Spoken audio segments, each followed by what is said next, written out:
Yang belum posting ulang, pojok kanan bawah, atas, pojok kanan bawah. Kemarin sudah dijelaskan bahwa nazar itu adalah iltizamu qurbah ghairi lazimah bi asli syar'i. Yang disebut dengan nazar itu adalah menyanggupi satu hal, satu ibadah, satu hal yang sebenarnya tidak dihukumi wajib dalam hukum asalnya. Kurban wajib, boten, enggak wajib. Tapi kalau orang itu menyanggupi untuk berkurban, kurban yang asalnya tidak wajib menjadi wajib karena disanggupi. Itu namanya nazar. Tahajud wajib, boten wajib. Tapi kalau orang nazar tahajud jadi wajib. Puasa Senin Kemis wajib, enggak wajib. Sunnah. Tapi kalau orang bernazar menyanggupi untuk melakukan itu, maka dia wajib untuk melakukan itu. Ono uang ya. Aku nazar puasa Senin Kemis terus. Aslinya puasa Senin Kemis itu nggak wajib. Ya mek baik gitu saja. Ada yang tidak wajib secara hukum asal. Tapi kalau itu disanggupi, maka jadinya adalah nazar. Sehingga sesuatu yang awal mulanya nggak wajib menjadi wajib. Itu namanya nazar. Kemudian ya Allah ya Rabbi ya Karim, kemarin sudah dijelaskan bahwa nazar itu ada dua. Ada nazar itu nazar lajaj, ada nazar itu nazar mujazah. Kemarin sudah dijelaskan bahwa nazar lajaj itu adalah nazar yang oleh empunya, oleh si pengucap tidak diucapkan dengan niatan bernazar, melainkan diucapkan hanya dengan niatan untuk mencegah dirinya dari satu hal. Nazar lajaj itu kalau ada orang bernazar, tapi sebenarnya niatannya nggak bernazar, tapi niatannya hanya untuk mencegah dirinya dari satu hal. Itu namanya nazar lajaj. Contohnya apa kayak wingi tak contohnya? Nong anak itu kira-kira. Wong lanang bodoh manuk tok kan nyambut gawe blas. Hah? Ya juga. Cari sing wedok ngono, cari sing lanang. Kon yo nang omah klosat tok anak dimbarno. Kira-kira. Akhir pegatan. Jangan tak pegat kon. Saya ceraikan kamu. Cari sing wedok. Ya wis malah enak. Awas kau jaluk balik-balik mana? Awas kamu minta kembali lagi. Cari sing lanang. Sopo kamu jaluk balik? Aku lek jaluk balik ambek kon beli sapi ya. Ngono. Hah? Itu namanya nazar. Nazarnya nazar lajaj. Orang ini mengucapkan saya akan menyembelih sapi kalau minta rujuk sama kamu. Itu sebenarnya bukan bermaksud nazar. Tidak berniat nazar, tidak berniat untuk ingin beli sapi, tapi berniat untuk tidak melakukan satu hal, yaitu nggak mau rujuk. Paham ya? Itu namanya nazar lajaj. Lah yang kedua ada nazar namanya nazar mujaza. Wasari nazrul mujaza. Yang kedua adalah nazar mujaza. Kalau nazar mujaza itu memang betul-betul nazar yang diucapkan oleh pengucapnya dalam rangka bernazar. Lah nazar mujaza itu wa nau'ani, ada dua. Nazar mujaza itu ada dua. Yang pertama, ahaduhuma alla yu'alliqahun nazir ala syai'in ka qawlihi ibtida'an lillahi alayya saumun aw idkun. Yang pertama, nazar mujaza itu adalah nazar yang tanpa digantungkan atas apapun. Yang tidak digantungkan atas apapun. Ya moro-moro, nah, bahasanya kan moro-moro. Ujuk-ujuk, bahasanya Bojonegoro mak gedebuk. Tiba-tiba dia bernazar tanpa digantungkan atas satu hal. Moro-moro bernazar, besok Idul Adha saya mau nyembelih sapi. Itu namanya nazar mujazah. Yang pertama, yaitu nazar mujazah yang tidak digantungkan atas apa. Jadi gak ono. Loh, sampean beli sapi lek opo? Gak lek apa-apa, pokoknya beli sapi. Itu namanya nazar mujazah yang tanpa digantungkan atas apapun. Yang pertama. Yang kedua, ani ayyu'allikahu ala syai'in. Yang kedua, nazar mujazah yang digantungkan atas satu hal. Contoh, dagangan lagi merwosot, nazar. Ya Allah, biasanya pun setunggal dinten Gusti 500.000 bersih. Biasanya satu hari loh ya Allah dapat 500.000 bersih. Sekarang kok 100.000, sulitnya minta ampun. Saya bernazar ya Allah, kalau bisnis saya naik lagi, satu hari bisa 500.000 lagi, saya mau besok saya bagi-bagi sembako ke orang kampung 50 orang. Satu orang tak kasih beras 1 karung. Nah, itu namanya nazar mujazah yang kedua. Nazar mujazah yang digantungkan atas satu hal. Dua anak ya Allah mulai lahir Gusti sampai gerang kok penyakitan anak kula. Sing wahing, sing anget. Sing pilek opo ae? Kula nadar ya Allah, insyafallahu maridi. Kalau anak saya yang sakit jenengan berikan kesembuhan, saya mau nyembelih kambing ya Allah, nadar saya. Itu namanya nadar mujaza yang kedua. Paham ya? Nadar mujaza yang kedua. Lah kamu harus tahu, Pak. Kita kadangnya kalau kamu punya kesulitan, punya problem, nadar. Iki mono pancingan. Lu dikandani ora percaya kowe. Hah? Iya, lah kowe njaluk tok ae gak pancingan blas. Gusti, tender kula niki lek hasil Gusti, benjing teng Gus Faiz beto sapi kula Gusti. Ngono. Hah? Lu nazar ngono kuwi. Iku pancingan. Lah kowe blas gak ade. Njaluk tok ya. Hah? Modele ku njaluke apa jenenge? Lek nang ATM ku debit. Apa jenenge? Debit itu masuk ya? Njaluke debit tok ae. Gak nek gelem metu belas. Ya apa carane in terus gak out iki? Hah? Nah, salah satu yang bisa memudahkan itu diantaranya adalah nazar. Ku bisa nazar kok. Gusti, lek anak kula sing tuwambeng niku Gusti, anak kula nawakal ya Allah. Nawakal itu jenengan berikan, jenengan buka hatinya, mau ngaji, mau jadi anak yang baik. Saya nazar ya Allah, 20 juta saya sedekahkan. Mau ngaji, tak kasihkan anak ngaji. Ngono. Hah? Ojo intok ae, gak out. Yo in out. Jenenge uripku in out. Lek njaluk ana ini ya ana ote. Gak ada ceritane wong gawe kran gak. Gawe kran Pak Gusti, gak ada peceren. Banyune ngono. Wong gawe peceren niku oleh ana kran. Wong gawe kran iku mesti ana peceren. Mesti ana in out. Ya gak gelem out belah njaluk intok. Biasanya ngono. Jare wong ngono, Pak.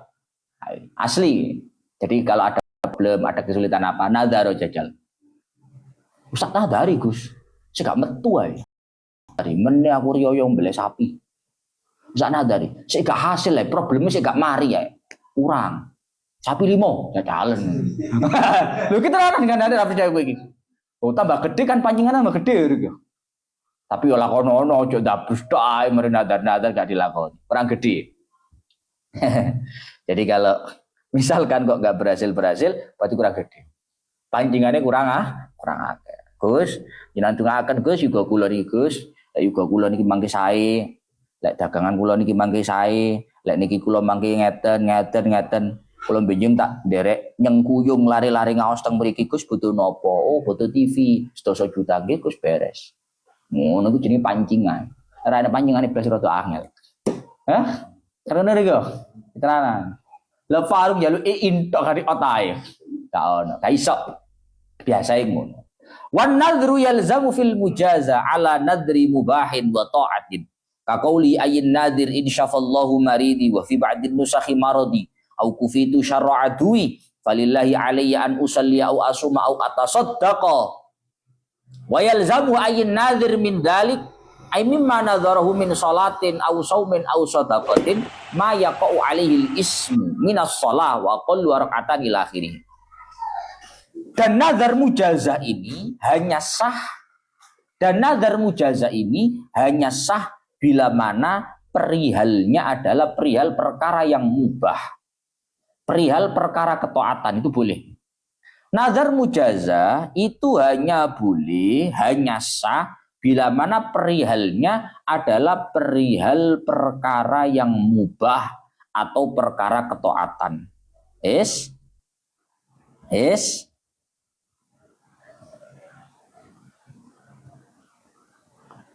Yang namanya nazar mujaza itu akan sah bila mana perihalnya adalah perihal yang mubah, perihal yang legal.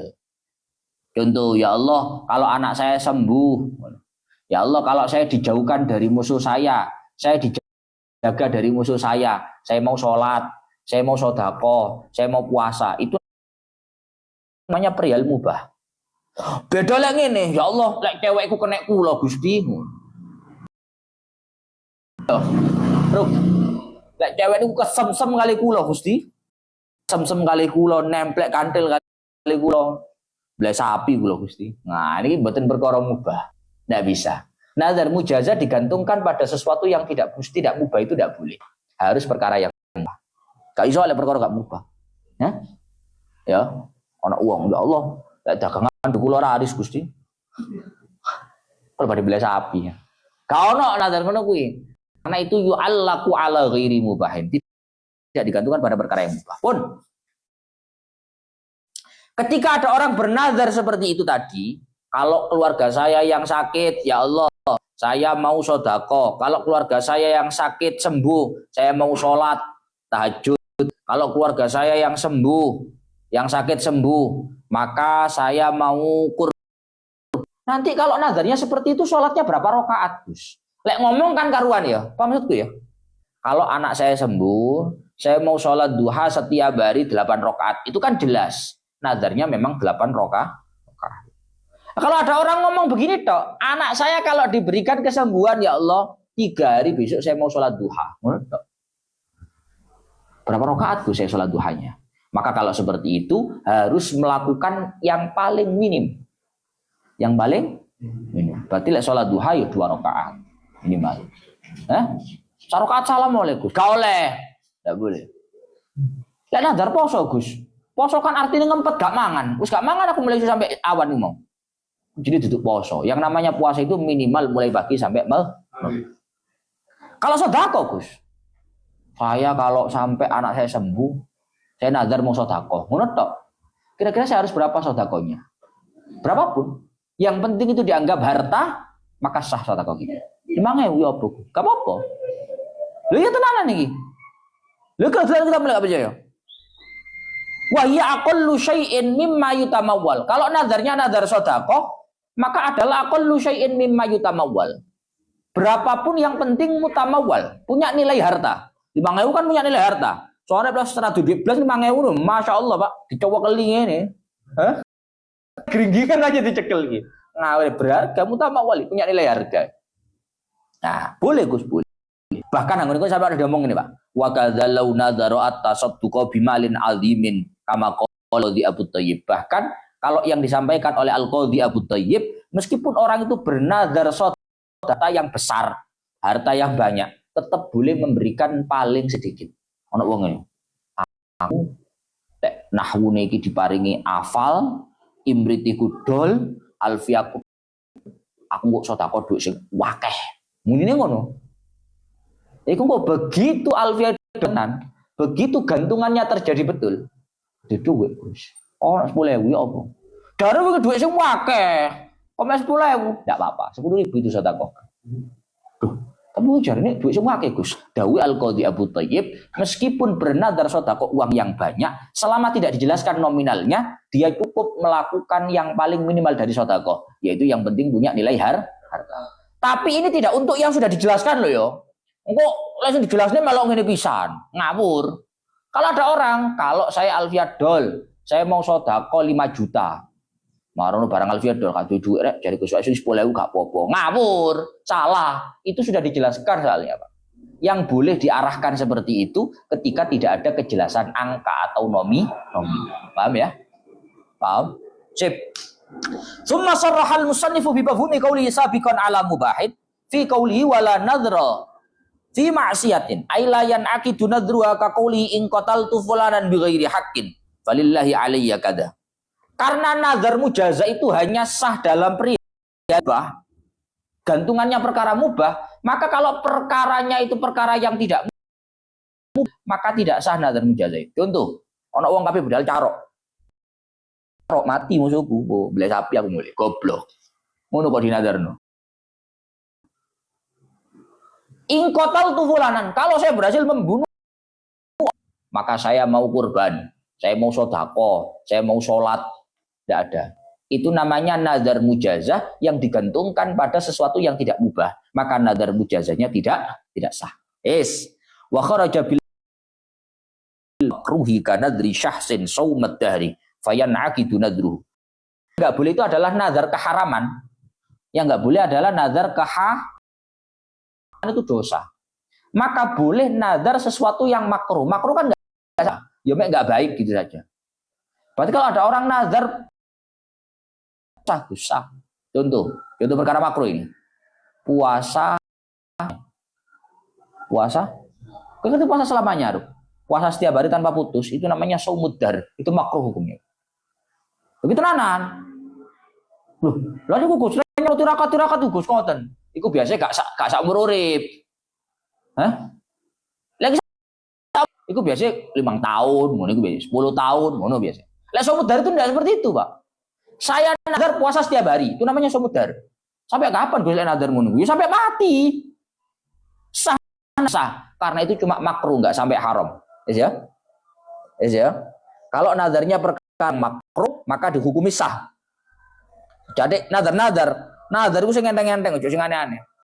Puasa setiap hari, mencetet tahu. Wah, pawaan gak kuat luwe ngono. Kaya. Kalau anak saya sembuh, ngono. Kalau tesis saya gol. Kalau berhasil, saya mau puasa setiap hari ya Allah. Mencetet tahu. Puasa Ramadan ini bisa. Gaya puasa setiap hari nazar bisa. Repot. Fayan akidu nadru. Nadarnya sah wa yalzamuhu al-wafa'u bi. Dia harus melakukan apa yang dinadarkan. Wala yasihu aidan nadru wajibin 'alal 'aini kas salawatil khams, amal wajibu 'alal kifayah fayalzamu kama yaqtadi kalamur raudhati wa asliha. Perkara yang wajib gimana, Gus? Kalau perkara wajib itu fardu ain kayak salat 5 waktu, enggak sah dinadarkan. Ono wong kok nazar, aku lek dino iki dodolan, iku kebaca tiba. Kalau saya hari ini dagang, pulang dapat 150.000, saya nggak tahu nih payu. Aku lek dino iki dodolan Gusti, payu 150.000, mulai sembayang aku. Masih bisa nggak tahu sembayang aku. Yang 5 waktu aku. Ngono kira perlu nazar nih. Kue nazar gak nazar, yang namanya sholat wajib tetap wah. Karena nazar itu mewajibkan sesuatu yang awalnya nggak wajib. Nah kalau sholat fardu itu apa urusannya nazar nih? Masuk kira nazar ya pancet wajib sembayang. Wong aku gak tahu sembayang, yo neraka sesuk gampang. Yo. Artinya nazar itu tidak bisa merubah hukum sholat 5 waktu, tidak bisa. Tetap wajib ya wajib. Tidak sah nazar kita. Tapi kalau wajibnya itu wajib kifayah, wajib kifayah itu bisa dinadarkan. Contoh ini Pak. Saya kalau hari ini dagangannya laris sesuai target saya, nanti kalau di kampung saya ikut sholat jenazah. Sah nggak Gus nadarnya? Sah, karena sholat jenazah itu fardu kifayah. Kamu yang semula boleh, kalau sudah ada yang melakukan, jadi wajib ikut. Karena nazar. Wis, ailayan akidu ala tarki mubahin au fi'lihi. Fal awwalu qila aqulu lahman wala ashrabu labanan wa ma ashbahu. Oke. Iki rungokne, iki kasusmu iki. Hukumnya tidak sah. Orang bernazar tidak melakukan sesuatu. Nazar melakukan sesuatu yang mubah. Ngerti mubah ya? Mubah itu perkara yang kalau dapat pahala, kalau dilakukan ya enggak dosa. Itu mubah. Ya? Beda tadi, Pak. Ini mubah. Mubah itu kalau dilakukan ya enggak dosa, ditinggalkan ya enggak pahala. Itu mubah. Tidak sah bernazar untuk meninggalkan sesuatu yang mubah atau melakukan sesuatu yang mubah. Nazar, ya Allah. Kalau nazar pun Gusti, tidak makan yang bernyawa. Makan sesuatu yang bernyawa, mujair, gurame, ayam, bebek, itu mubah. Dilakoni ora ganjaran, ditinggalkan juga enggak dosa. Dilakukan enggak dosa, ditinggal juga enggak pahala. Mubah. Tapi saya kadung nazar ya Gus. Ruk, ayo makan bebek Ruk. Kalaupun nazar mboten makan bernyawa ya Gus. Ya napa nih Gus? Ngapa nazarmu rasa kok? Nazar kamu itu enggak sah. Sehingga andai kata kamu makan bebek pun kamu tidak melanggar nazar kamu. Karena nazarnya dihukumi tidak sah. Paham ya? Makan bebek ya pengen ya. Makan bebek ya. Ya Allah. Jadi gitu Pak. Nazar untuk meninggalkan sesuatu yang mubah atau nazar untuk melakukan sesuatu yang itu tidak sah. Sehingga kalau kamu melanggar itu nggak ada kata melanggar nazar. Sah-sah saja. Paham lu? Hubungan bebek ya. Oh soto, hubungi soto senenan. Soto kami. Mujuk cekere. Ngono enak Bang. Hah? Lah kulo kadung anu ya Gus. Kadung soleh setahun ya nazar. Walah, kuwi masih mbok lakoni gak mbok lakoni ora dadi apa-apa. Karena nadarnya nggak ada, paham ya? Iya. Oke, soto kok. Ini ya. Ya Allah ya Rabbi. Kalau orang nadar gini. Khalafan nadrul mubaha lazimahu kafaratu yaminin ala raji indal baghawi wa tabi'ahu al-muharrar wal minhaj walakin qadiyatur raudati wa asliha adamul luzum. Sehingga kalau ada orang bernadar sesuatu yang mubah untuk dia lakukan atau untuk dia tinggalkan, ketika dilanggar menurut pendapatnya Imam Baghawi wajib bayar kafaroh, tapi menurut yang lain tidak wajib bayar kafaroh karena nggak ada konsekuensi apa-apa, karena dihukumi tidak sah. Pun kita buah kamil akdiyati. Sekarang pembahasan tentang hukum-hukumnya akdiyah. Akdiyah itu keputusan, wasyahadat dan persaksian-persaksian. Wal aqdiyatu jam'u qada'in bil maddi wa huwa lughatan ihkamu syai'i wa imda'u wa syar'an faslul khusumati baina khasmaini bi hukmillahi ta'ala. Aqdiyah itu merupakan jamaknya lafaz qada. Aqdiyatun ikut wazan taksir. Afilatun, af'ulusum, mafi'lah, sumata'af, amalun jumu'u killah. Ngono jari ini nadumani ruk. Jari Alfiyah ngono. Kamu kan mau ngandani aku ngono. Aqdiyah itu jamaknya lafaz qada. Qada itu artinya adalah memutuskan pertikaian di antara dua orang yang bertikai dengan hukumnya Allah. Apa mau? Memutuskan dua orang yang bertikai cekcok dengan keputusannya Allah Ta'ala, dengan hukumnya Allah Ta'ala. Sengketa. Sekarang kan lagi musim sengketa. Jadi ini sing berduit tanahku langsung dibongkar. Gue lah benar langsung dibongkar. Durung ngerti tanah sapa langsung dibongkar. Dari sing menggoni, iki tanahku. Nah, ini namanya khosma ini. Dua orang yang bertikai. Maka dua orang yang bertikai ini untuk menentukan mana yang benar itu harus diputuskan dengan hukumnya Allah. Siapa yang memutuskan, Gus? Yang memutuskan namanya qadhi. Kalau sekarang namanya hakim. Yo, hakim tak jaksa sih. Nah, persidangan ini loh, Pak. Hakim tak seraru aku, bu hakim, bu jaksa. Pokoknya persidangan kayak. Sing biasanya kayak klambi ireng ono ngene iki lho. Ono ge masakan lho. Masa aja deh. Mbok pokok jenenge lararu aku. Bu hakim, bu jaksa, pokoknya kuwi lah. Itu namanya qadhi. Qadhi itu orang yang memutuskan dua orang yang bertikai bermasalah problem untuk diberikan keputusan tapi dengan menggunakan hukumnya Allah. Enggak tahu apa namanya, bu hakim, bu jaksa, ngono lah. Itu namanya orangnya namanya qadhi. Keputusannya namanya qadha. Ya. Orangnya namanya qadhi. Keputusannya namanya qadha. Pun wa syahadat jamu syahadah. Masdaru syahida minasyhud bima'na al-khudur. Kalau syahadat itu jamaknya lafaz syahadatun. Diambil dari lafaz syahida, artinya hadir. Wal qadha'u fardhu kifayatin fa in ta'ayyana 'ala syahsin lazimahu talabu. Qadha memberikan keputusan dengan hukumnya Allah, artinya menjabat sebagai qadhi, itu hukumnya merupakan fardhu kifayah. Artinya apa? Sak Surabaya iki lek nek qadhine blas, ora nek hakime blas, yo bubrah, Pak. Tidak ada yang memberikan keputusan. Akhirnya apa? Main hakim sendiri karena tidak ada hakimnya. Antum ya wis. Ngono. Dididik antum ya wis ngono. Padahal darung kebenarannya seperti apa? Antum ya wis ngono. Dididik ngono. Maka harus ada yang namanya hakim, sosok yang memang punya jabatan untuk memberikan keputusan, namanya qadhi. Artinya piye sih, Gus? Aslinya jadi pejabat itu gak elek-elek banget. Aslinya jadi pejabat itu gak jelek-jelek amat. Yang jelek itu lakuannya, bukan jabatannya. Kalau jabatannya itu mulia, Pak. Jabatan menjadi hakim itu kamu bisa memberikan kebenaran untuk orang yang benar. Bisa memberikan hukuman untuk orang yang salah. Aslinya ngono, jabatannya mulia. Yang nggak mulia, yang hina dan jelek itu adalah kelakuan. Kecuali ini hakim, mesti mandu negara, gak mesti ngono. Dimenang ono wong. Bapak profesinya apa? Saya hakim kebetulan di pengadilan Surabaya. Dan duwe wong mesti ngono. Terus ngono. Ka oleh ngono apik ngono. Tapi nyatane ngono Gus yo gak kabeh. Masih yo akeh ngono maksudku. Tapi yo gak kabeh, ndak boleh. Mulia, Pak. Bahkan cara kitab itu fardhu kifayah. Harus ada orang yang menjabat hakim. Karena kalau enggak, kalau ada orang cekcok siapa yang beri keputusan? Akhirnya main hakim sendiri tuh. Apalagi kalau enggak ada orang lain yang bisa maju, maka wajib bagi satu orang yang mampu untuk maju. Paham ya? Misalnya, sak Surabaya gak ono wong nyalon jadi apa jenenge iku? Pejabat blas. Faruk orang yang berkompeten, wajib maju. Tapi ini terus ngaju pejabat kok ngono.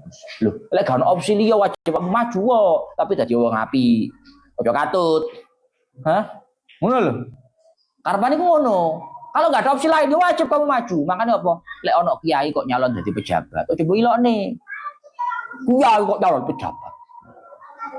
Kowe iki gak ngerti urgensi cara, Pak.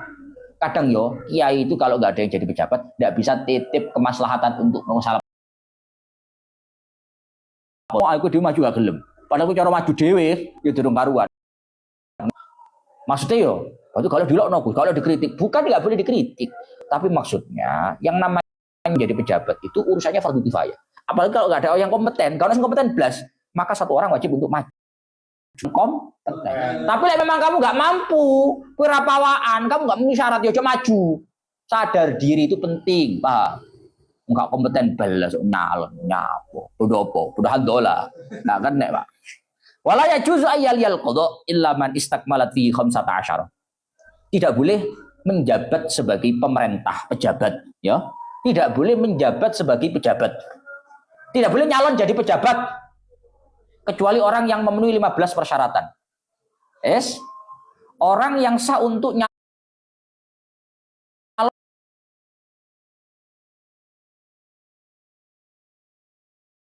Islam.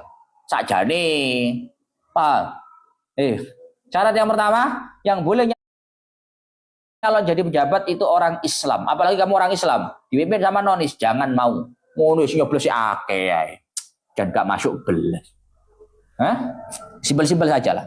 Wasani wasalit al-buluh wal akal. Yang kedua dan yang ketiga adalah balik berakal. Balik berakal. Gak ono sakjane aturan Islam ngene iki. Capres, cawapres harus berusia 40 tahun, enggak ono. Yang penting balik. Paham ya? Ini gambelan sapa-sapa. Kenyataane ngono. Lha supaya ngene tak sampai ning ngene. Tapi lek ada pun UU di Indonesia gak ero aku.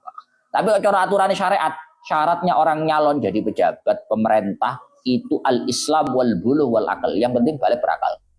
Balik kok wis 30. Yo.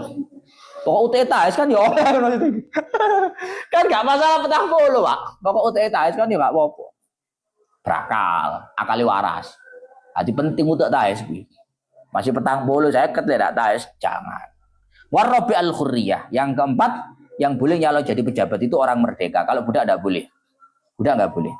Wal khamis adz-dzukurah. Yang kelima, yang boleh nyalon jadi pejabat adalah laki-laki. Fala tasihhu wilayatum ra'atin. Maka kalau perempuan nggak boleh menjabat, mencalonkan diri jadi pejabat. Mohon maaf siapapun yang mencoblos pemimpin perempuan, kamu telah punya andil mengangkat pemimpin yang tidak sah.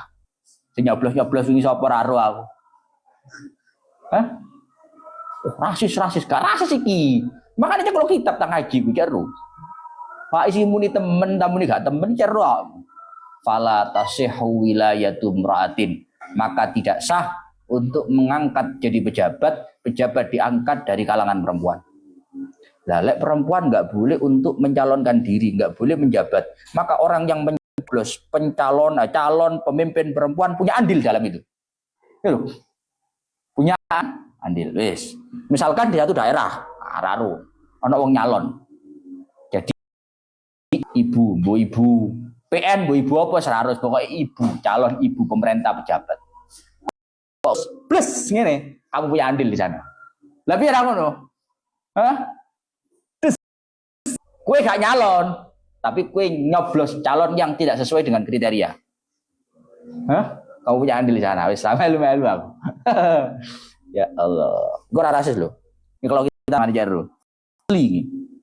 Calon pemimpin perempuan itu tidak memenuhi kriteria, harusnya al-dzukur laki-laki. Titik. Pun kemudian al-adalah. Yang keenam, yang boleh mencalonkan diri jadi pejabat adalah adil. Adil. Fala wilayata li fasikin bi syai'in la syubhatalah. Maka tidak berhak untuk mencalonkan diri jadi pejabat kalau dia jelas-jelas fasik. Tahu korupsi, sik nyalon. Jadi bos, terus tau korupsi mbok yo leren ngono lho. Hah? Kok cara tren, aku ingin kata 1 juta yang melang-melang ini wisan. Dan iya aku mlebu maneh ke 200 juta balik bondo. Kita bangin ngene aku. Wis gak usah nyalon lek ngono. Fala wilayat li fasikin. Tidak ada hak untuk menjabat jadi waliul amr bagi orang yang nyata-nyata fasik dengan hal-hal sebab-sebab yang tidak ada keraguan.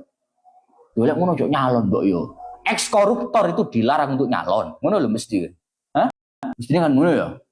Hah? Sing dosa sapa Gus? Sing nyoblos dosa.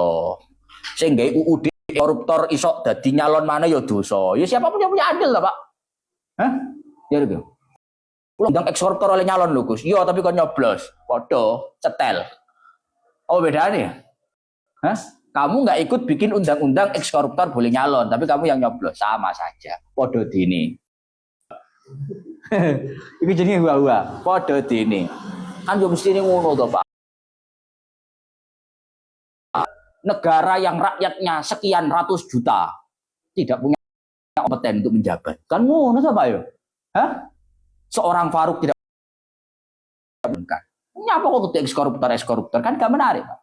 Sing barai sekarang itu negara-negara rata-rata nyalon itu harus pakai parpol. Nggak bisa berdiri sendiri. Kenapa harus pakai parpol? Akhirnya orang yang bisa nyalon cuma orang-orang yang punya nama. Yang nggak punya nama, mesti nggak kena setir ini mau kalau nyalon.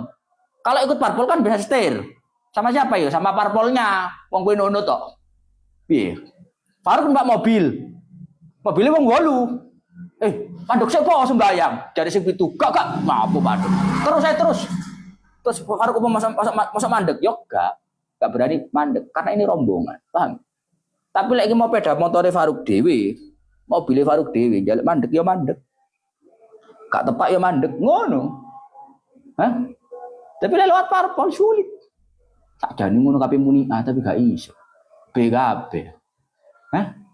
Iya jajan, ya itu nyatain dunia, paham ya? Makanya jangan suka mencemooh saja, pejabat itu kok ngene yo, asli ini pejabat itu begini gak ngono, tapi gak kena. Ya sudah lah. Wasabi ma'rifat ahkamil kitabi. Yang ke-7, orang yang mencalonkan diri jadi pejabat itu adalah orang-orang yang faham tentang hukum-hukumnya Al-Qur'an. Masyaallah, kata beri kabeh blaen wis. Orang yang boleh mencalonkan diri jadi pejabat terutama hakim, karena hakim itu memberikan keputusan sesuai dengan harus orang yang faham hukumnya Al-Qur'an dan hadis. Ono hakim kok apa jenenge jadi hakim itu nyogok wah blaen rusak dunia ini, Pak. Tapi ora rusak, Pak. Hah? Udah gapal Quran gak roblas biyen melbune ya nyogok blaen dunia ini kiamat asli kiamat. Idza wusidal amru ila ghairi ahli fantadhiris. Sudah satu urusan itu dipasrahkan kepada yang bukan bidangnya, kepada yang tidak sendiri sah, maka tinggal tunggu kiamatnya. Is positif gue. Faruk besok masak soto Faruk. Masya Allah. Dapat roto enak titik gak blas. Yoga, anyep yoga, legi yoga. Korat karet. Barang gue di pasaran ini wong suara ahli nih. Korat karet. Karuan barang gue gak enak karuan. Enggak. Korat karet. Masya Allah. Barang korat karet gak enak blas. Karuan titik gak apa-apa sih. Enggak. Morat marit. Ya ngono kuwi gambaran. Nah, kitab kok onek sorry kok ngarang kitab, gak bedanya blas. Gak dadi blas. Diwaca titik gak kena. Diwaca sak lare tel bener gak kena. Iki opo yo? Begitupun bidang, itu kalau diserahkan kepada yang bukan ahlinya, tinggal tunggu fantasi. Tinggal tunggu kiamatnya, kehancurannya. Lah, makane opo? Awak dhewe kira duwe wilayah opo-opo, Pak? Kita kan gak punya kekuasaan apa-apa. Maka pesankan pada diri kita masing-masing, jangan pernah masuk dalam satu ruang yang kamu bukan ahlinya di sana. Lek rai sora mlebu ngono lho. Bareng ruwetin dunya, paham gue. Saiki rundunya dadi ruwet gini gara-gara akeh wong gak bidange gak ngrumangsani. Wong ngaji gak iso ceramah. Nurutin dunya bareng. Akhirnya apa dikomentari wong? Ngajine gak ono isine blas. Guyonan tok. Akhirnya kabeh kiai dianggap kiai gak ono sing masuk. Padahal ulai wong ngene-ngene iki tok. Sing ngaji kitab yo akeh, sing alim yo akeh. Gara-gara begecil-begecil gini mau lho. Besok ngaji gak ngrumangsani, bidangnya bukan bidangnya tapi dimasuki, walah, merusak tatanan dunia. Ruwet dunia ini, paham? Itu pesan saya. Siapapun yang bukan bidangnya, rasa melok-melok, wis titik lho. Ngerti dunya iku. Hah? Pokoknya duduk bidangnya repot. Ono Gus tenanan ngaji, Masya Allah ngaji kita, pratau neko-neko. Lek aku ini karuan rada bekecil, rada bekecek-bekecekan ya. Ono Gus itu Masya Allah khusyuk. Qolal mu'allifu. Muni ono komen-komenan. Gus-gusan lho. Ngono. Yo gara-gara bekecil-bekecil kuwi mau. Orang yang sebenarnya bukan ahlinya. Duduk anake sapa-sapa, ngaji yo gak iso. Ya, bondo tuku jubah. 500.000 oleh jubah, Mbah. Yo. Bondo tuku jubah, kok coba ireng sing apik serbanan ngene. Wah repot, akhirnya kabeh gus-gusan. Ngono. Hah? Repot. Ngono ki lho. Barang lek seselane nang ngene sing ora ahli ini rusak tatanan itu. Wa thaminu ma'rifatul ijma' wa ittifaqu ahli al-hal wal 'aqd min ummati Muhammadin. Yang kedelapan, syaratnya orang bisa mencalonkan diri jadi hakim untuk menghukum itu adalah mengetahui ijma', kesepakatan ulama. Jadi jangan sampai hukum yang diputuskan itu menabrak terhadap kesepakatan para ulama. Watasi ma'rifatul ikhtilaf.